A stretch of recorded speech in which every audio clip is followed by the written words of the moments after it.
পড়াশোনায় মনোযোগ ধরে রাখা খুব কঠিন একটি কাজ, তবে কিছু কৌশল অবলম্বন করলে মনোযোগ ধরে রাখা যায়। আজকের এই বিষয় নিয়ে আলোচনা করব। তো চলুন শুরু করা যাক। ১ নম্বর, যে একটু উচ্চস্বরে পড়া। অনেক সময় দেখা যায় কি যে পড়তে, পড়তে আপনার অবচেতন মনে অনেক চিন্তা চলে আসে। তো তখন যদি একটু উচ্চস্বরে পড়েন, তখন দেখবেন যে ওই চিন্তাগুলো দূর হয়ে যায় এবং আপনি পড়াশোনার ট্র্যাকে ফিরে আসতে পারতেছেন।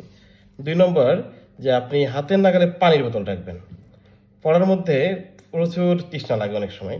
তো তখন আপনার টেবিল থেকে যদি না ওঠা লাগে, তখন আপনি পড়ে থাকতে পারতেছেন। ৩ নম্বর, আপনার ফোনটা সাইলেন্ট মোডে রাখবেন এবং হাতের নাগালের বাইরে রাখবেন।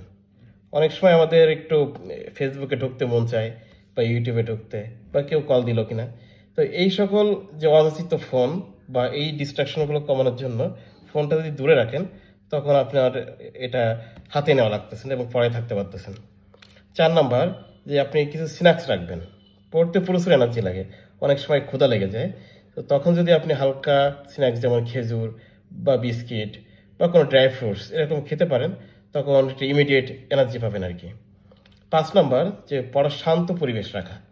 আপনি যদি মেসে থাকেন বা অন্য কোথাও পড়েন না কেন, হলে আপনার রুমে পড়েন, তখন আপনার রুমমেটদের সঙ্গে একটু আলোচনা করে নেবেন যে ভাই পড়ার সময় যেন ফোনটা একটু সাইলেন্ট থাকে, বা আপনি গান শুনলে যেন একটু ইয়ারফোন ইউজ করে শোনে, বা কথা বলে যেন ব্যালকনিতে যেয়ে কথা বলে।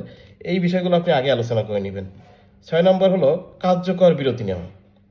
কার্যকর বিরতিটা আমি এজন্য বলছি যে পড়ার সাথে আপনার বিনোদনটা হবে এবং বিরতিও হবে। তো এজন্য আপনি যেটা করতে পারেন যে আপনি একটু ফেসবুকে যেতে পারেন, কিন্তু এই ফেসবুকে যাওয়াটা হবে আপনার শিক্ষামূলক। যেমন আপনি বিভিন্ন গ্রুপ বা পেজে যেতে পারেন, যেগুলো আপনার পড়াশোনা রিলেটেড আপনাকে বিভিন্ন হেল্প করে আর কি। তাছাড়া আপনি ইউটিউবে যেতে পারেন। ইউটিউবে যে বিভিন্ন লাইভ যে টিভি চ্যানেল এগুলো দেখতে পারেন, বা অ্যানালিটিক্যাল যে ভিডিওগুলো আছে সেগুলো দেখতে পারেন। তাছাড়া আপনি নিউজ পেপার বা থিঙ্ক ট্যাঙ্ক ওয়েবসাইটগুলো যেতে পারেন। তো এইগুলো করলে হবে কি যে আপনার নিউজ পড়া হচ্ছে বা পড়াশোনা রিলেটেড কাজ হচ্ছে এবং আপনার ফোন ধরার যে তৃষ্ণা ছিল সেটাও মিটে যাচ্ছে। সর্বশেষ, যে আপনার এনার্জি বুস্টার হিসেবে ৭ নম্বর পয়েন্টে আমি আলোচনা করব, সেটা হলো কফি থেরাপি। অনেক সময় যারা টিউশনি করে বা অফিসে চাকরি করে, তারা বাসায় ফিরে প্রচুর ক্লান্ত হয়ে যায়।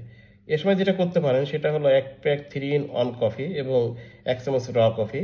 এটা যদি আপনি খান, তো আপনি ৭ থেকে ৮ ঘন্টা এনার্জি পাবেন আরকি।